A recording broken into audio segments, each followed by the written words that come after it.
Hello and welcome to this episode of the P&E podcast. My name is Jack Jacob and I am your host. In this episode, I'm joined by Stephen Chamberlain, who's the Chief Executive of the Active Learning Trust, who are a multi-academy trust made up of 21 schools. Stephen and I start the conversation where he describes how he broke his family tradition of becoming a builder to instead become an educator via his passion for music. Stephen, throughout the episode, reflects on really what being a leader means to him and how this has ultimately changed and still continues to change throughout his career. He discusses his status as an active and advocate of Twitter and how he feels it's really important that people see the human side to him as the CEO of the trust, both within his organisation and within the industry. Please do enjoy this episode as we get to know the person behind the job title.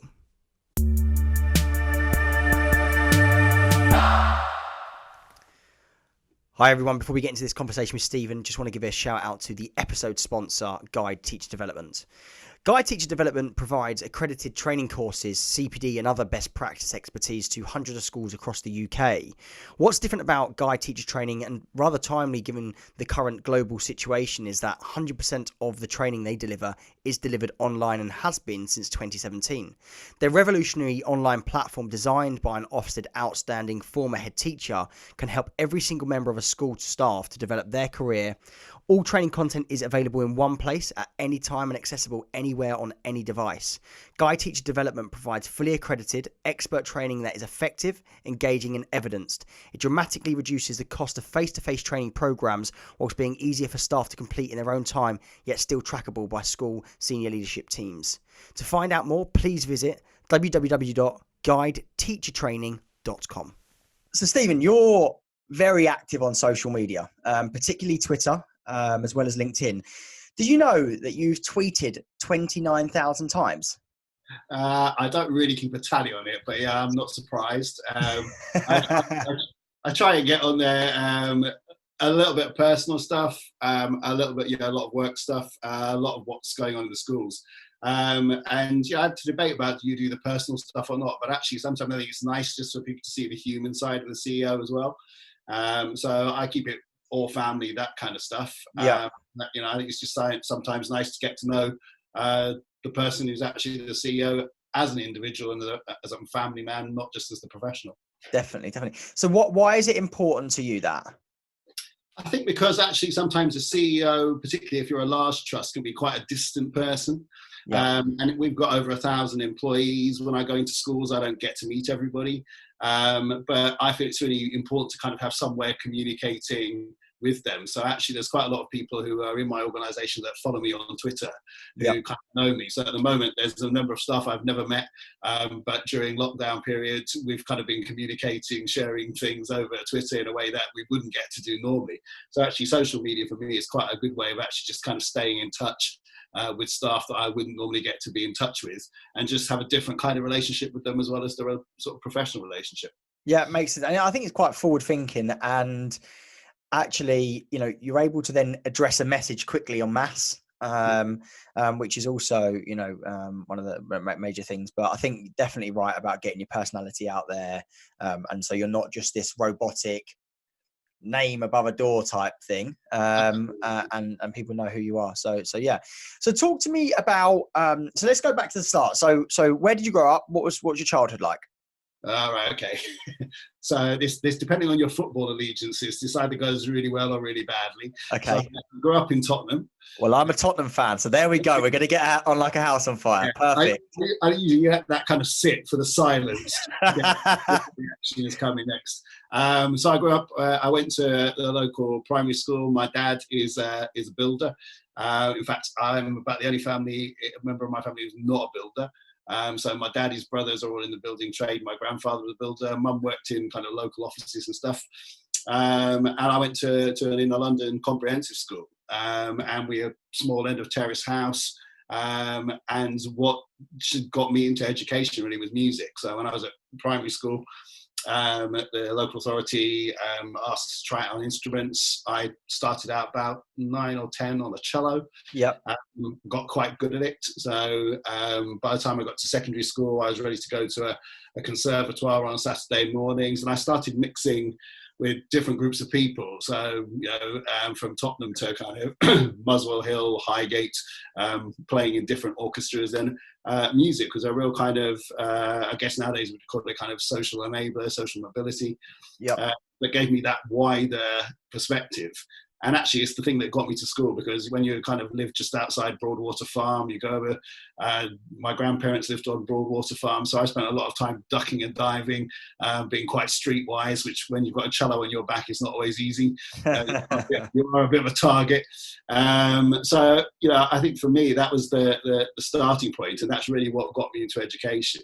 Yeah. And actually, because my own school experience was, shall we say, interestingly tough, I've always looked for schools where I feel that actually I can go in and make a difference. Yeah. And make sure that schools are not running quite the way they were when I went to school in the 1970s and 80s. Yeah, makes sense. So was you academic when you was growing up then?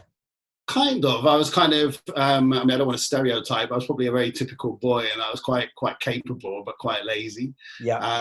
And because I was into music, not much else really kind of got me engaged. So it was music you was full in, and if it was maths, then not so much. Yeah, and then, you know what did it was actually a music teacher. When I decided fairly early on what I wanted to do was actually teach in a classroom. And that started when I was probably about what we used to call fourth and fifth year 10 and 11. Yeah. Where I'd started doing, my music teacher asked me to go and help with some of the younger classes. And I kind of really liked doing that. It was really, I found it really interesting. So I said I wanted to be a music teacher. He went, right, well, they need to stop messing about and start doing some maths and English, because if you want to be a teacher, you're going to have to pass. Yeah. And that was the first time I went, all right, maybe I need to do something else. Sure. So you must have been playing at quite a high level of music at that age to then be teaching it. Yeah, I was doing quite good, but at that particular point in Haringey paid for your lessons. Haringey paid for your instruments. The Haringey had fantastic orchestras, and so actually there was a lot of people like me who'd come up through early on in primary school, and we were taken away during Keep Us Out of Mischief, taken to the Hudi menu in school in the summer holidays, or at half terms we were playing in national chamber music competitions. So you got a completely different side from kind of ducking and diving around the kind of shall we say the kind of lively atmosphere of Tottenham in the 70s and 80s. Yeah. Going and playing in major concert halls in London. So it was that, but it became the kind of the thing I did. And then I realized I had to do other things like maths and English and sciences and all the other stuff. So that was the time I eventually put some effort in, but probably like right at the last minute, to get enough O levels as they were in my day to be able to move on. Makes sense. So do you think that's quite rare? Because I didn't have a clue what I wanted to do when I grew up. I probably didn't even know what necessarily, obviously I knew what an event was, but I didn't know the ins and outs, or certainly that there was a business to business conferences and exhibitions and so on and so forth. So you wanted to be a teacher and work in the educational system from a young age? Yeah, I kind of worked out what I didn't want to do. So from a very young age, myself and my cousins, my dad would take us on the building site. So I'd finish doing stuff on a Saturday musically and then have to go and knock up muck. Didn't like getting your hands dirty, no? No, and if he was working in the summer holidays, I'd have to go on the building site with him as a labourer, knock cement around, carry bricks, do this kind of stuff. So I worked out that whilst he loves doing that, that's, all weathers, likes being outside, typical builder, just in a vest, all temperatures. Yeah, shorts and a vest. Yeah, I hate it. So, and he said, my dad, in our family, you either went to work and earned your money, or, you didn't. So I worked out that if I didn't find something to do that I liked, then at 16, I'd be doing what he was doing to earn a living. So that spurred me on a little bit to kind of get engaged. Makes sense. So that's really interesting. And in terms of your kind of journey so far, so you started in teaching music, and you've ultimately worked your way up to ultimately the top job that you can get in the educational system or within schools, and now you're the CEO of a MAT that has 21 schools, and I suppose probably back then the top job you could have had was a head teacher, right? There was no such thing as MATs. No, I mean, I went through the usual thing from being a kind of music teacher, head of music, head of performing arts, went through the senior thing of being an assistant head, and then I was, when the names changed, to vice principal for teaching and learning. And I got my first secondary headship back in kind of 2005. Yeah. Was, pre-Multi Academy Trust. That was a local authority school in Harlow, tough school. And I wanted a tough school. It was a school that was about to go into an Ofsted category, so that really appealed to me. And that was 4.5, 5 years of kind of quite hard work, getting this all out. And then this was around kind of 2008, 9 when the academies movement started. And I started as the first, in those days, rare title, an executive head of job of bringing 2 schools, challenging schools together in Clacton. And it was about 1,900 children between the 2 schools. A stars to C were about 13, 14%. It had a 1.5 million in-year deficit. There was 360 odd staff. And actually the schools were they were PFI schools, so there were significant financial challenges. And it was with one of the first big multi-academy trusts in the 2008-9 period when you became an academy, it's because your school was actually at the bottom end. Right, okay. At that point, it wasn't until 2009-10 under the Conservatives that you could convert to be an academy and be outstanding. These were the sponsored academies in the early days. So basically, it was the whole premise of it. You had a cluster of schools. Ultimately, you had some in there that were almost leading the way and were the example, and they basically absorbed schools that weren't doing so well to teach them their way of running. Absolutely. So we had a school that was outstanding. We had the head of that school who'd been, David Triggs, had been a national leader of education, turned around a number of schools, had taken on 3 schools, of which we were 2 that were being merged together. And that's how it kind of started for me in the kind of multi-academy trust world. So during that time, I went from running kind of 2 schools when they got to being, successful. I then put in a head of school, and I took on some more schools. So by the time I finished doing that, I think I was at that point back in 2014, 15, overseeing about 15 schools, education. That was a mix of primary, secondary, and special schools. So real kind of difference for me, starting off as a secondary music teacher and then having to kind of work around primaries and special schools as well. Well, I was going to ask about that. So, I can imagine that a lot of the teachers that have gone on to become heads of departments, or not necessarily heads of departments, but head teachers and more senior than that, would probably come from more of your maths, your English, your science type backgrounds. Was it hard for you to instill credibility as a senior leader coming from what could have been seen, and I'm not saying that I see it this way, but what could have been seen a bit of a fluffy department, with performing arts, with music and so on? Certainly in the early part of my career, when I was kind of applying for headships, it was, your music departments are fairly small, so have you had an experience of running a large department? When I was a faculty head, I was overseeing 5 departments, which included like PE, art, drama, and it's still the arts though, isn't it, etc. It wasn't until I became a deputy and was responsible for teaching and learning across the school that kind of credibility started to come. But one of the things about being a musician is when you run a music department, you have loads and loads of visiting staff. You run loads and loads of events. If you're any good, you're running loads of concerts. I was musically directing productions at quite a high level, bringing in some of my West End mates to kind of play in the orchestras. Sounds more fun than anything. Yeah, but if part of my training is a conductor, so you have to be good at leading, good at organising, good at working with people, good at logistics, all that kind of stuff. So those kind of skills that you have in the arts and that ability to communicate is what leadership is about. So you can be great as a scientist and whatever, but if you can't get in there and work with people and build the relationships and communicate, so it's those other skills as well as your academic ability that really count. Sure. So on that note, then, what does leadership mean to you? Then, what defines a good leader? It changes, because actually there's a lot of I've learned about myself as a leader, and I think the older I get, the more I reflect on what it means to be a leader. Probably when I was younger, I was a bit much more of your command and control. I thought actually, you go in, you run the department, you set the bar, and I'm not saying you don't do that, but actually there's very much a kind of control mechanism. Sure. sometimes when a school's in trouble as a head, you go in and actually it's quite directive. Because you need things to change really, really quickly. What I had to learn to do was to be able to delegate and distribute leadership a bit more. And I think what I've learned over the last, this is my second time as a CEO, and what I learned in the first time and as an executive head is you have to learn to trust people. And actually what really, really works, you can tell when the organization is motoring, is when you trust them, but you empower them. And that's an easy word to say. Empower them doesn't mean just give them stuff to do and let them go.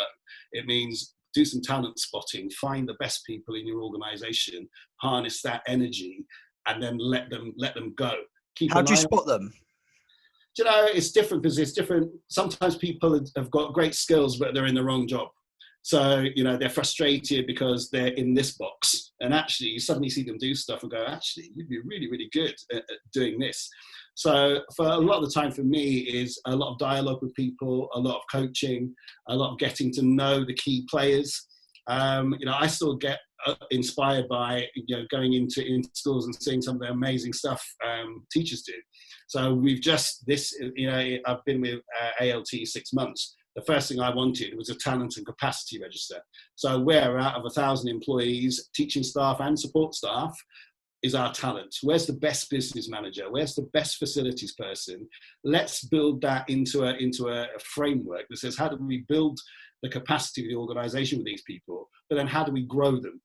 Okay, so how do we put in the support? Because it's no good asking people to do stuff without actually then helping them and growing them and developing them. So part of our people strategy is to do that talent finding and start to grow our own through that. And we're working with, we've harnessed the use of things like the apprenticeship levy to get people who would never get on to kind of master's courses because they're too expensive.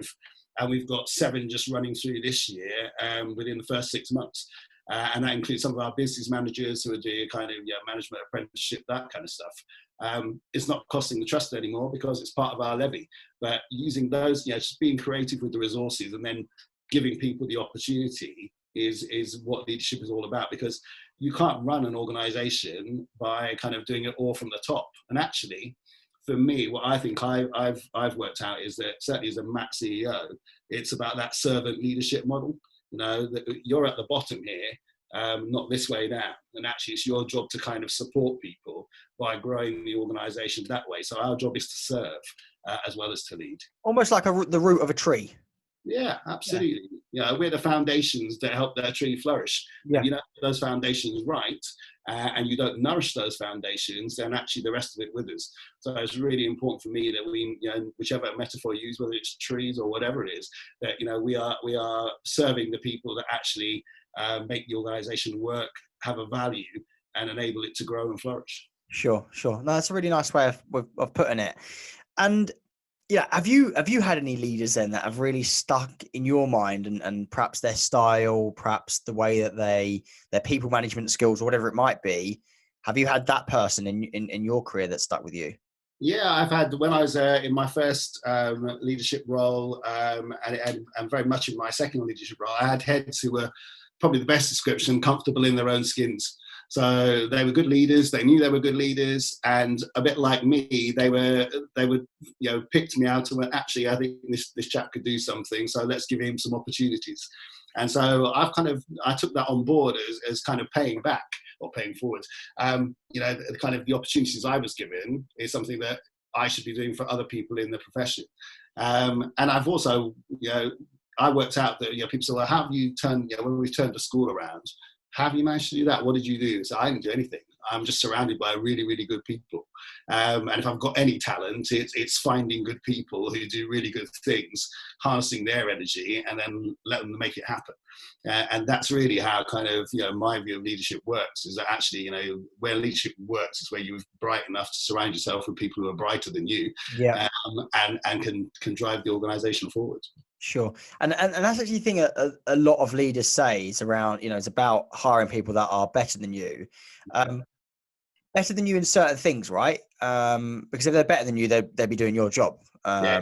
So do you do a lot of self-reflection and really understand where your skills lack? Yeah, I think so. I mean, and I think I've probably got better than that. I think when you're a young head of department, for maybe in your first headship, you kind of think you know everything. And I've worked out actually you can't know everything. You just need to know the people who do know what you don't know. Yeah. And sure, so when I'm recruiting, when I was first became a head, there's a tendency to want to pick people like yourself, because you go, oh, yeah, we get on really well. And Yeah. actually, I learned fairly early, I don't need another me. Okay, what I need is something different. People with different skills, different ways of looking at it. People I will find a challenge. Not people who are just going to go, yes, Stephen, that's fine, let's do that. I need people around me going, but why? Why are we doing that? And people who are prepared to have a debate, a discussion, and really challenge my thinking. Not yes men and women, basically. No, absolutely not. And I think it's really important not to be surrounded by people who just tell you what you want to hear. It just becomes an echo chamber. So, it's really important to pick the right people to have around you with the right skill sets. The skill set that you have to be able to do is to manage them. Yeah. Do you think there's a difference between management and leadership? Yeah, totally. And I can give you this kind of the textbook answers. Managers manage things and leaders manage people. I think we ask this at every headship interview. What's the difference between leadership and management, etc. Right. And if they've all been on their MPQH courses, you just get the textbook answer. You like the textbook answer, or does that annoy you? No, it just it ticks the box because they've done that bit of the course. But what I'm really looking for is the kind of the personal thing. What is it that you do that makes that work? So what is that difference? You still have to be a manager to some extent because you have to drive systems and processes and you have to understand them. So it's no good me going in and arguing with the secondary head about their curriculum unless I understand how to construct a curriculum, a timetable and all that kind of stuff. Equally, I can't go in and argue with somebody about their budget if I don't understand how to do a budget. So you've still got to have the technical skills and the managerial skills, but the leadership skill is about how you win hearts and minds. And actually, you can teach people the curriculum stuff and the budget stuff. What you can't always teach them is how to win hearts and minds. And I think that's the difference for me. Is how do you conduct yourself? What values do you display in how you work? That means people want to go with you. And for me, that's that real test about leadership is how do you work with people to get the best out of them, and put your own ego aside. And if you're doing it really well, it's all about the reflective glory. It's not about what you do. It's what about everybody does. And if you're doing it really well, they'll forget you did anything. They've done it themselves. And that's a really powerful message about leadership. Sure. Makes sense. So on that front, then, you've been leading your organization through a global pandemic. A situation that, as far as I'm aware, schools haven't had to shut before, have they? No, we get the occasional snow days. That's about it. And that's traumatic enough, that I don't miss the being up at 3 or 4 o'clock in the morning, phoning all the other heads going, is it snowing where you are? Are you going to close? I don't miss any of that. That's not part of headship that I'm glad I've parked. I just hear it from 21 heads all trying to make that decision. But no, we've not had to face anything that's as serious as that, and we've not had to adapt as quickly as we've had to do in this particular circumstance. Indeed, and it's a completely unique situation that there's no textbook to say, right, this is how it should be run, and so on. So, how challenging has it been, and what have you done that you're kind of proud of in this kind of period? Yeah, I think for us, there's 2 things that I'm really pleased we've done. So the first thing was to set up our kind of mental health team to support staff, because actually for some of them, this is a real culture shock. They're not used to working from home. It's never been part of, whilst it might happen in another industry, it doesn't happen in teaching. You normally have to be in there where the kids are. Yeah. So yeah. So you mean your lovely, is this your home office, I assume? It is, yeah. So you have this all set up, but you don't. Do you work from home often or not? Not very often, no. I like to be kind of where it's all happening. So yeah, if I have to work at home, it's reluctantly. Yeah. Well, you've got a lovely office for one that's not used too much. Well, I have a wife who's a teacher and 2 teenage daughters, so this isn't solely my space. Right, makes sense. You just had to hijack it for the last 10 weeks. Absolutely, yeah. There's not much of my stuff in here, to be fair. But yeah, I think it's that was setting that up and getting. Fortunately, we had a group of heads and staff both teaching and support, who'd done a little bit of work around mental health. So we did some online training with them, got them qualified if they weren't already qualified. And so we have a team dedicated hotline so that staff immediately had support as they're trying to emotionally deal with that. Mm-hmm. And what we also did was to redo all of our online, all our professional development, all suddenly went online. So we were supposed to be having a national conference on special educational needs. Fortunately, Adam Bodison, who's one of our trustees, is comfortable using tech. So we just said, right, can you do it via Teams or can you do it via Zoom? And 50, 60 people all on doing the same conference. And we've done all of the same with our oracy work, with our phonics work, all the stuff that was planned, both for staff, for governors, for everybody, has all moved online in a way that we would probably have taken much, much longer to do, or it's done to accelerate stuff, and people have now got used to it.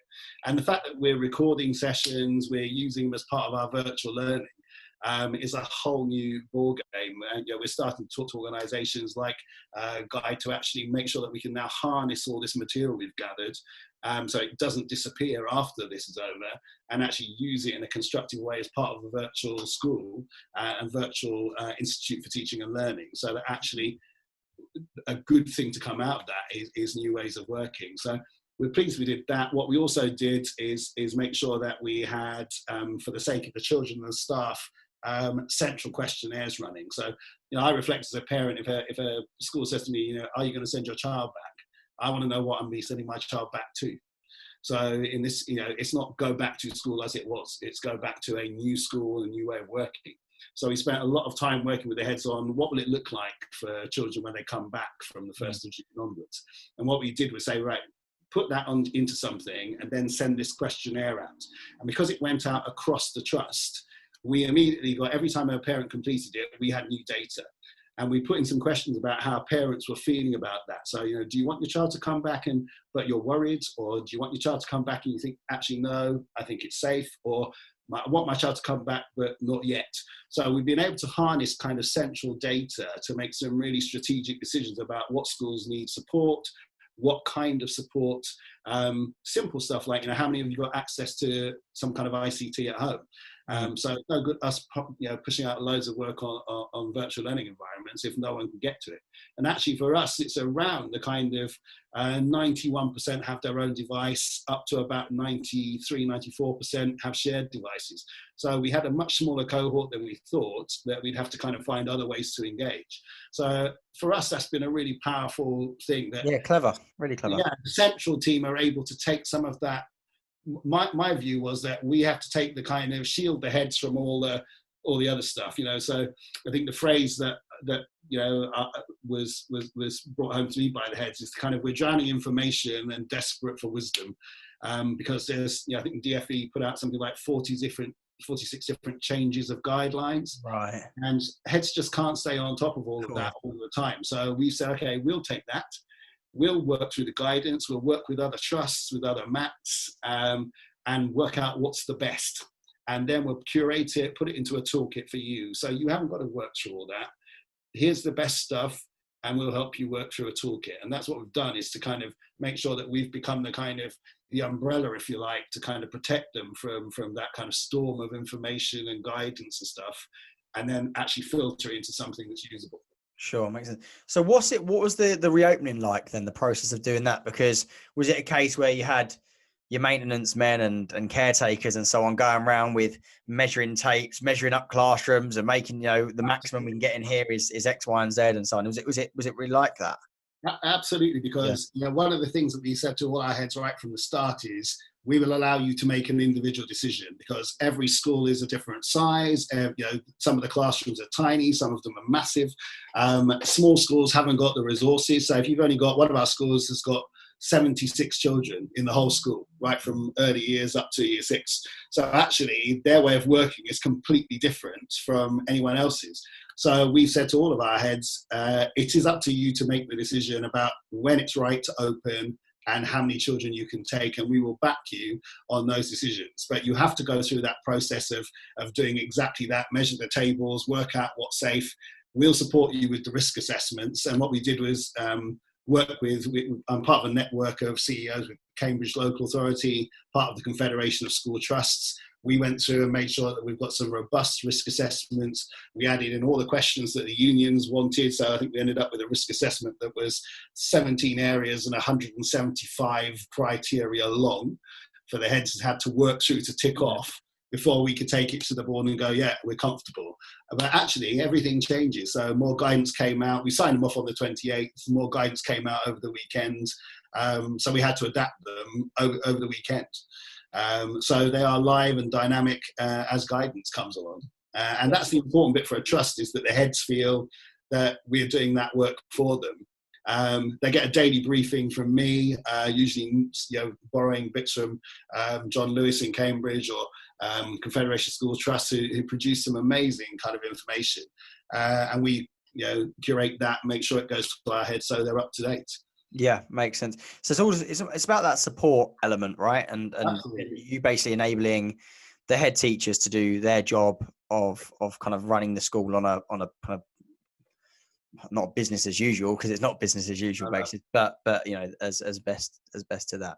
Yeah, I think it's really important that if you're in a multi-academy trust, if the trust isn't doing that, then why would you be in a trust? That's what you're there for, is to make sure your schools are enabled. And if a trust isn't doing all that work to help you do that, then it's probably not the right kind of trust. Yeah.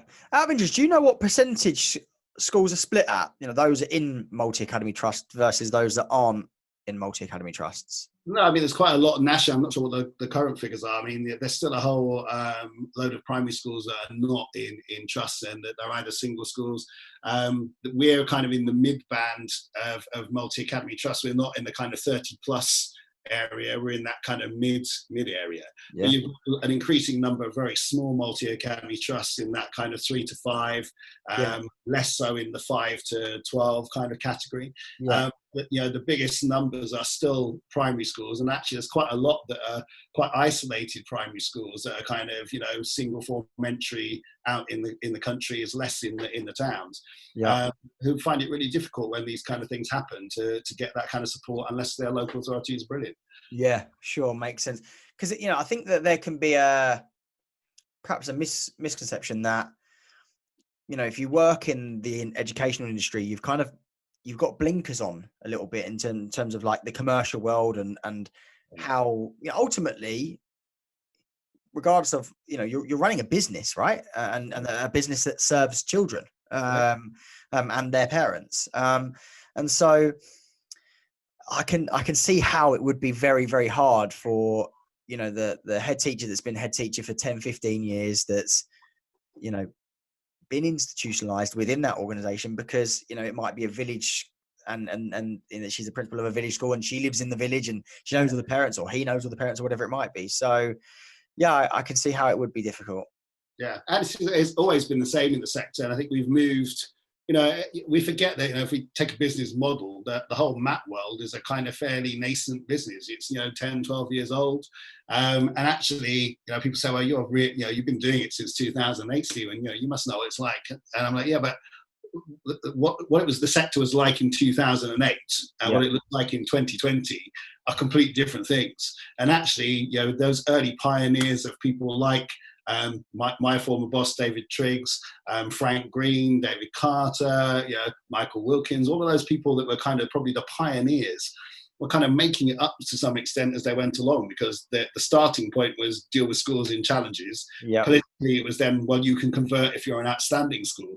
So the whole kind of premise of the academy sector and that kind of notion of privatization has gone. And people still, we sponsor academies, and that's a word I find really hard, because actually there's no money. People sometimes think being in a trust is that you're some kind of cash cow.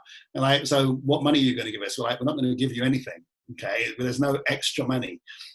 So I can see why people are suspicious of that. And I think in the early days when, I was there when it was the MAT beauty parades, where, I'd be sent out to a school that was thinking about joining a MAT. I'd go in, do half an hour. The next MAT would come in after me, and eventually somebody would pick. And I think we've matured in that way. And actually, we're like all trusts, we would happily grow, but grow in the right places, grow with the right schools, go with schools that actually buy into the ethos of the trust, not because actually, we just want to get bigger. Yeah. Yeah, makes sense. So on that growth perspective, you was your previous role was you was the CEO of CMAT. Yeah. Was it Challengers Matt? Is it? Challenger Multi Academy Yeah, yeah. Trust. So they had 8 schools. Yes, there were 8 originally, and then we amalgamated 2, so we had 7. Okay, fine. So 7. And you've gone to a active learning trust now that has 21 schools. So you kind of tripled your amount of schools. Did you triple your staff, triple your pupils in that as well? Yeah, so Challenger actually was although there were 7 schools, they were quite small schools. So actually, the total number of children there was around 3,000 sort of children. Yeah. Obviously, with a much larger map with different sizes. Our smallest school is 70 something. Our largest school is 1,400. Yeah. We've got 9,500-ish sort of pupils. Right.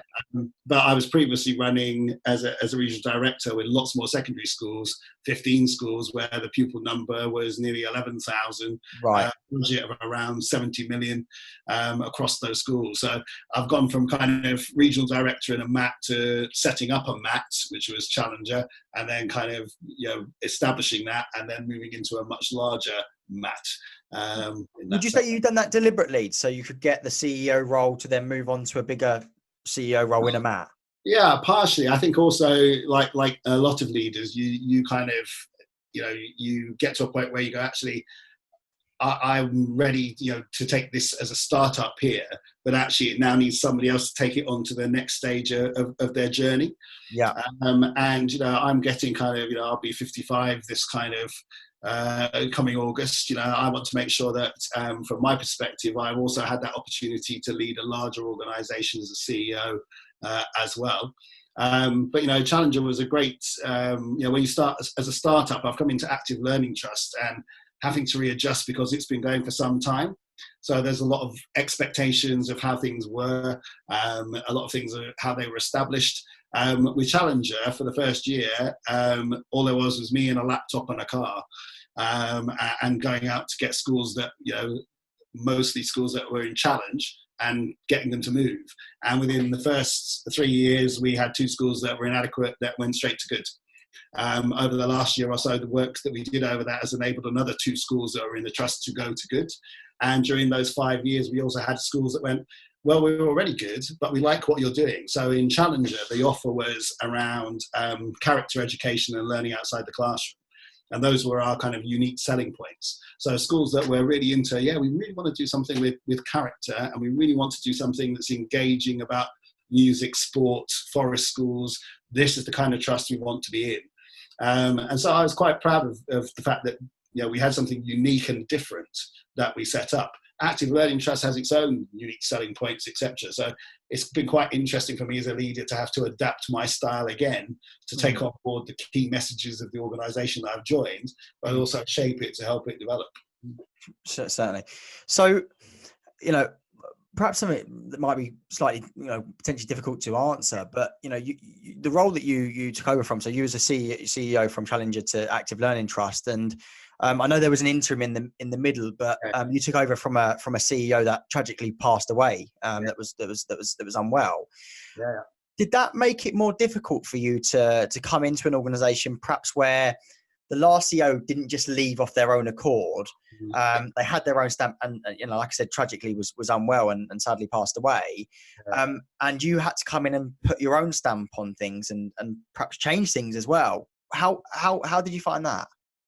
Yeah, and one of the things that is quite daunting about doing that, particularly, the previous CEO, Gary Peel, was a guy who's highly experienced, had worked for major companies. What's quite interesting is we came from very different backgrounds. So he had a kind of local government background, business background, local authority background, worked at very high levels in local authorities, very much kind of operationally driven. Yep. I haven't had any of that experience, or a limited experience. And I come at it from the head teacher type route. So for the team, it was quite a big adjustment from having somebody who said, actually, education stuff is over here and I'll deal with this stuff, and me going, this is where I want to be, education stuff. And my focus is less on here. And there's no right way or wrong way about that. But the fact that we had very different skill sets made it much easier. or it made it easier for me. Yeah. But the team were really good because they'd had a period from the time when Gary had tragically passed away. The previous original CEO came back. Okay. So there was a bit of stability. But the organisation itself felt ready to move. And when I was interviewed, that was quite a lot of the questioning from, what my point is, is this an organisation that is looking to grow, develop, change, adapt to a new world? Not that they were doing anything wrong before, but actually we're in a new world. Yeah.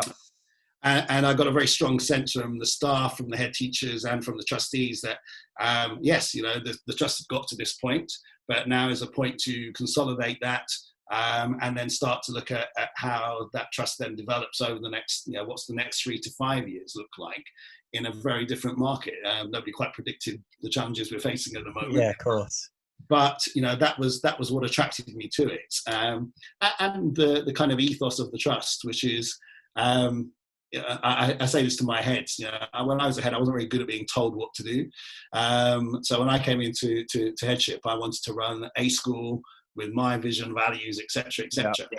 And I was quite resistant to being told, no, you have to have this strap line, and you have to do it that way, and you have to do it like this. And I'm not saying there's not a place for that. So there's a drive to get some kind of consistency across the mat. But my view is that there's a kind of a one trust approach. And that doesn't mean the one trust way, there's the one trust approach, which is how do we collectively agree that this is the right thing to do for the trust. So a lot of the work I'm doing at the moment is trying to further empower the heads in the trust to make it feel like it's their trust. Right. So we've got them far more involved in some of the strategic work than they have been previously. We're starting to get them to lead on some of our leadership programs and other things, and starting to get them to own our kind of Institute of Leadership and Teaching, because it's their staff who are on the talent and capacity register that are delivering. So there's a kind of, what I'm trying to build is ownership of the mat by the heads and by the local governing boards, as opposed to it being a top-down model. Yeah, makes sense. So moving on a bit then, talk to me about some of the things that annoy you, some of your bugbears. How long have you got? So, I mean, the things that frustrate me, I think, are usually things that are beyond my control. So, I worry sometimes about how some of the restrictions around the curriculum work. I worry, given the kind of background that I have, that actually there's not enough emphasis on the wider curriculum. And actually, I've been banging on about this for years. It's only in the last kind of recent Ofsted framework that we've suddenly seen this shift away from purely focusing on the core and actually saying, yes, children are entitled to a wider curriculum, which involves, you can't get a good and if you aren't doing the arts and you aren't doing your humanities and that kind of stuff. So it annoys me, but actually I feel kind of partially vindicated that all my years of banging on about it is finally getting some recognition. And for me, sometimes that lack of, I get it in terms of our economy that there's not enough resource, but sometimes, not having where we see schools that are in desperate need, not having the resources to be able to turn things around as quickly as I would like is a key issue. That's not to say that actually, one of the parts of it about being a mat is to use the collective skills, resources of the mat to do that. So a school that, if it stayed on its own, would struggle. By people coming in and providing a cushion around it, providing support underneath it, and helping it is part of what I think is what we're here for. Yeah. Makes sense. So on the curriculum front, so my background, I'll be completely honest, I was awful in school in terms of, my behaviour was not good. I was kicked out. So I got put on early study leave. So rather than expelling me, because it's year 11, just before, probably about 3 months before the exams. And it's been like I had a governor's meeting. I was sent to another school for 2 weeks, and then I come back and I was like, last warning, do anything else. And I think I threw a water bomb across a classroom. And that was it. Right. No, you're done. You're out. I think the thing that, for me, clearly I wasn't stupid. Clearly I had skills in leadership or whatever it might be. Perhaps I didn't realize it was at them, but how do you support students like that perhaps have that kind of entrepreneurial flair about them that you know, that ultimately lead up to a life where they go, oh yeah, school was a waste of time. I didn't really start learning until I left school. Because that's how it was for me. And it's funny now that I contribute and I do stuff in this space. And I think there's actually for me a wider thing that I kind of want to make a bit of a difference. And I think that curriculum for me has got to incorporate some form of kind of business and not business studies either, but about creativity and entrepreneurial flair, and that, you know, mistakes are okay and that's how we learn. And that, you know, because you made a mistake and you got a D on your maths exam, it doesn't actually really matter that much, because, you know, you can go, right, okay, well, did I revise as well as I should have? Did I set aside? And you can go back on the process, right? And perhaps a 16-year-old kid wouldn't necessarily think like that, but at least when they get into their adult life, they can. So, you know, curriculum and adding stuff to it, particularly around entrepreneurship and so on. What's your thoughts on that? Yeah, I've met millions of children like you, and as you were in your youth. Yeah. You know, when I was head in Clacton, boys particularly were an issue, and actually I spent a lot of my time, you know, not giving up on individual children. So even with 1,900 children in the school, I knew in every year group who are the people who were likely to fail if we didn't engage with them. And if it meant me getting in a car with, at that time we had a police officer on site. You know, I had a 1 year 11 boy who was really capable of getting his maths, but his life outside school was interfering. You know, mum wasn't in a good place, dad was in prison, he was living in temporary accommodation. Yeah. At 8:30 in the morning, he doesn't turn up for the exam. We phone home, can't get hold. I get in a car with the police officer and we go and find him and get him in, sober him up and get him into that maths exam because he can pass. And actually sometimes children just need, you know, people to have faith that they can do things. And whether it's the head or whoever it is, so that relationship between the teacher and the pupil is key. But you've got to have the right curriculum as well. And, you know, one of the things that disturbed me slightly about the EBAC, and I'm not anti-academic in that sense at all, but some of the subjects that children really, really kind of got on with, some of the more vocational subjects went, or were not there, but not as valued. Yeah. That was a big issue for me about kind of, you know, have we got the right diet for some of these children? And that's not to say that they should not have access to the best literature, the best science, etc. But there needs to be a balance. And for somebody like me, I guess like you, I probably shouldn't confess this on here, but, you know, I was excluded from school for a number of times for poor behaviour. And it was because I was disengaged from the curriculum. So for me, it's trying to find, if we can't get it into the curriculum, what are those other things? So, for example, in one of our primary schools in Challenger, we introduced in the primary school financial education. Okay. So children, as part of the work that they do, have to run their own bank. And it's a real bank. Yeah. So we do it with as part of a social enterprise. So we have a proper bank come in once a week, collect the money, all that kind of stuff. Each class has its own bank account. They have to create their own projects, and they have to cost them all out. They have to make a product. They have to sell it to their parents, and they have to do that. And they're able to, if they say, look, we need to take out a loan because we think we can do this, but we're going to return X amount, put interest on it. Then actually, you know, some of the classes were rolling around £600-700 each in profits, or their parents' money and grandparents' money, where they fleeced them to buy stuff. Yeah. But you know, that kind of thing has spurred a lot of children when they went into secondary school to be able to do that. Yeah. And some of the models I was working with in the early days of studio schools were fantastic for doing that. So we had children who were at risk of being excluded from school for poor behaviour, who were going out, going to wholesalers at this time, picking up vegetables that were about to be trashed, putting them into vegetable boxes, and then selling them to the local community and delivering them. So for the elder people in Clacton who couldn't get out, they could have a veg box delivered to their house by our kids in the minibus. And they made a profit on that. They were using the surplus stuff to make smoothies for Essex Uni students on a Saturday morning. And you know, even at Christmas, they'd worked out that people were starting eating food off tiles. and they had the tech back at the school to be able to engrave the tiles. So they went out on Saturdays to farmers markets and said, would you like an engraved tile for Christmas with Happy Christmas and your family name? The tiles cost peanuts. It cost them nothing to do it, but they were making sort of £5-10 per slate. Yeah. That's entrepreneurial skills. Yeah, this is yeah. Sean Harford, roll it out nationally. Get it on the curriculum.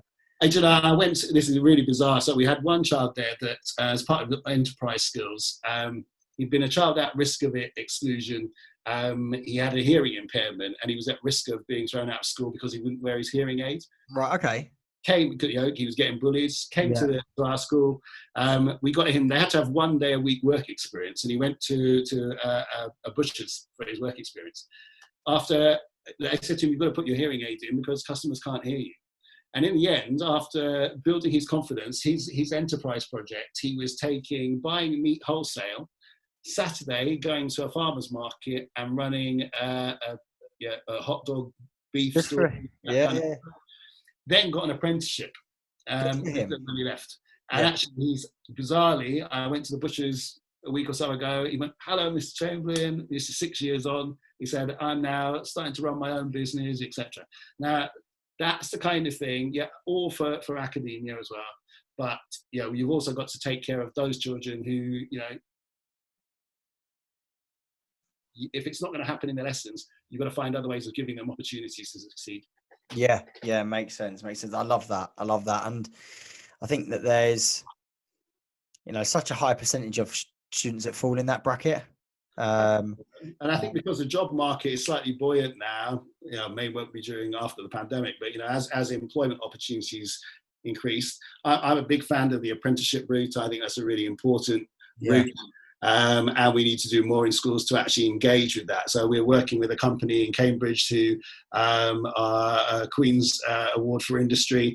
They make all sorts of kit for scanners for hospitals and that kind of stuff. But they want to do some advanced engineering and manufacturing. And they're saying, actually, we do some apprenticeships. We want to expand. Can we work with you on that? Can we set up an apprenticeship centre? I'm like, yeah, we'll work with you on that. Because in that part of Cambridgeshire in the Fens, there's not that many opportunities for them to do high-level engineering. So this isn't just kind of, mechanical engineering, car type stuff. This is top-level engineering that could take them globally. So, the more we as an education sector engage with business and actually learn from business, the better we will be in terms of serving our young people. If you come up my roots, I've never, I had to learn how to run a 14-15 million pound business. Because I came up an education route. But I've learned that by working with good business managers, good business people who actually have taught me the skills I need to be an effective CEO. Sure. Makes perfect sense.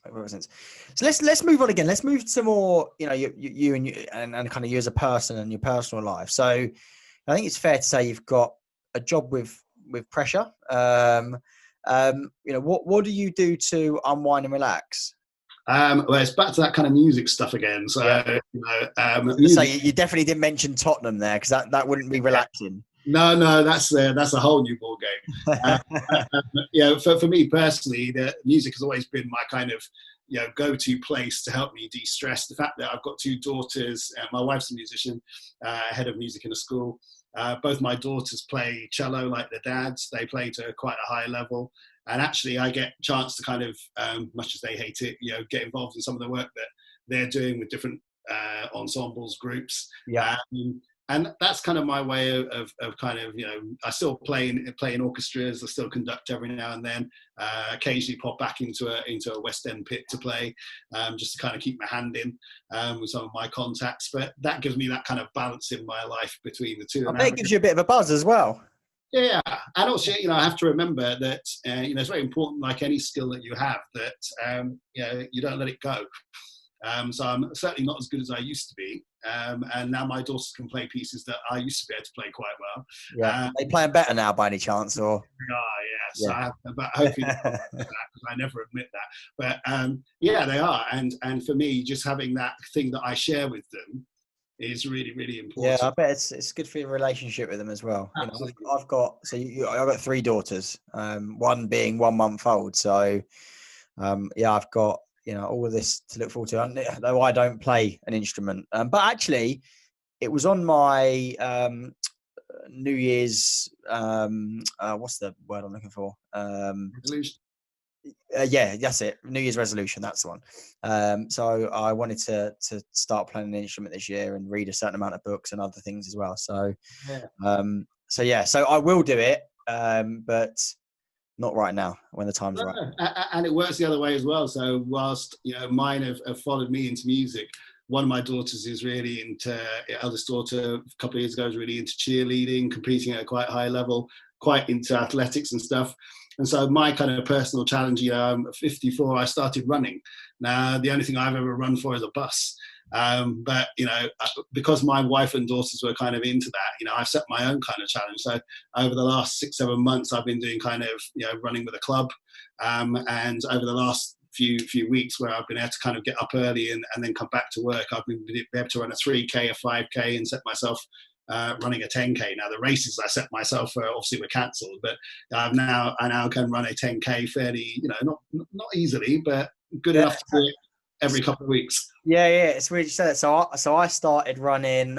So when they done the 5K for the NHS, so you had to donate 5, run 5, and nominate 5. Yeah. So I done that, and I ran 36 minutes the first time. I'd never run before. I'd never run a distance. Apart, I'd played sport when I was younger, but I'd never run, a 5K before. And it was so hard. It was so hard. Yeah. And I thought, and I was, my mates had gone sub 30, and I was so embarrassed that I was the fattest and the slowest, that I'd done it again, and I got it down to 32, and I've done it again, and I got it down to just shy of 30. And then I spoke to a running coach, and I said, he just inquired with him. It was £10 for a month of a running program. So I thought, well, just out of curiosity, what you get, I'd pay a tenner. So I'd done my first 10K Sunday before last. An hour and 9 minutes I've done it in. And I've got my 5K down to 27 minutes. But it's brilliant, isn't it? That's my way at the moment between music and running. So it's because I do it with my wife, we go out to, we've been able to do it on our own, which is because we have something to do together. But when we were going off in the running club on a Sunday morning and being part of that running club where we did, Santa and reindeer race at Christmas, we had a virtual, the Ekiden virtual relay. So we were in a virtual team where we had to go and run 5K and get the best time. So it's been again over the last few months something of a different focus to take that stress, the stress of work, and be able to just go and run it out or play it out in terms of music is a way of doing it. Yeah, definitely. Do you listen to podcasts when you're running, or do you listen to music? I don't actually listen to anything when I run. I just like the silence and the run. I listen to a lot of podcasts and music in the car because obviously spend a bit of my time in the car with 21 schools. So that's a good time to catch up on kind of podcasts and other stuff as well. So No, I struggle to run to music, but I enjoy running to podcasts because I can just zone out, and I can just get into it, and then I forget. I've got the pace of saying, right, you've just done another K, and it was this time. And, I just like the silence.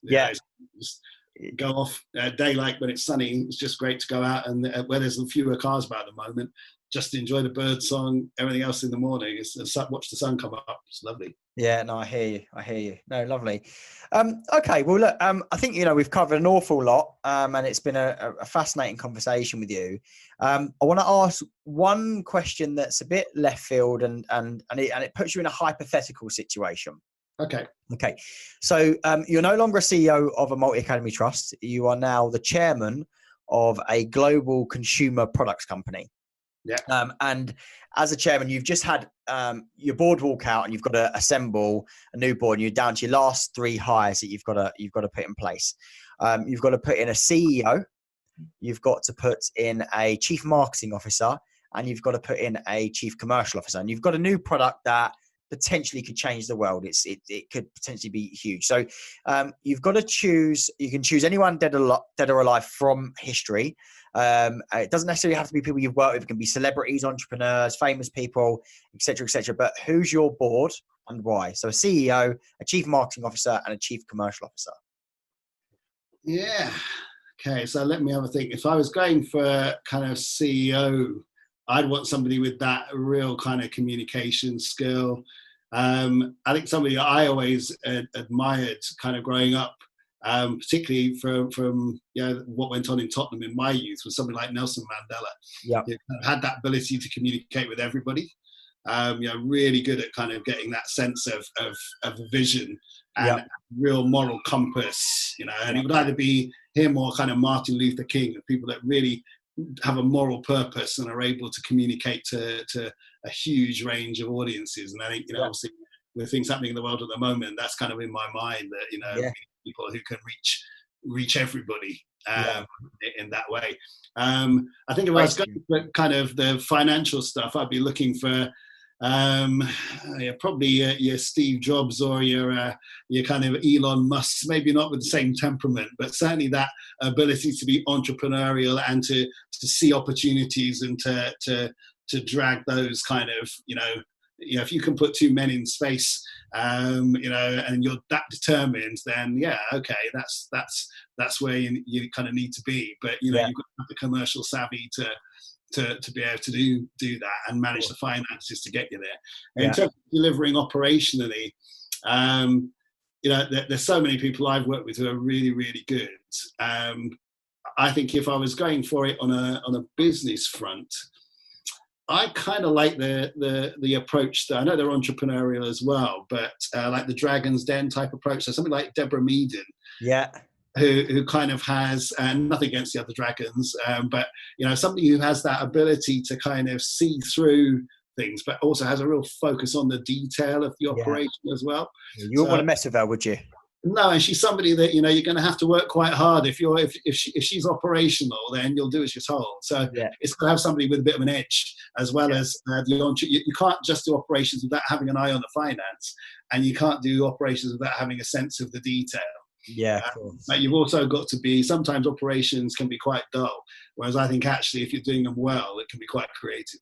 Yeah, absolutely. Well, that is some board. So you're going for Nelson Mandela. Was it Steve Jobs or Elon Musk you was going for? Do you know, at the moment, I like what the whole Steve Jobs stuff, the Apple type stuff, a bit of an Apple fan. So I'd probably go for Steve Jobs on that bit. Elon Musk's in a bit of a kind of different place. But in terms of what I like about it is take something simple, make it work.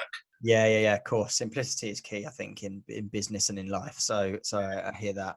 And Deborah Meaden, so that would be some incredible board. It would. Imagine putting that. It would be. In fact, I might write to them and ask them if they want to join my board. I think you might struggle with Steve Jobs, to be fair. And Nelson. Yeah, indeed. I'll try and get Deborah Meaden on board. There we go. Well, it's been an absolute pleasure, Stephen, finding out the person behind the job title, and I've really enjoyed the conversation. And likewise, nice to talk to you. Always happy to work with any organisation that's supporting education and prepared, as you said, to make a difference. Really happy to talk to you. Brilliant. Thanks, mate.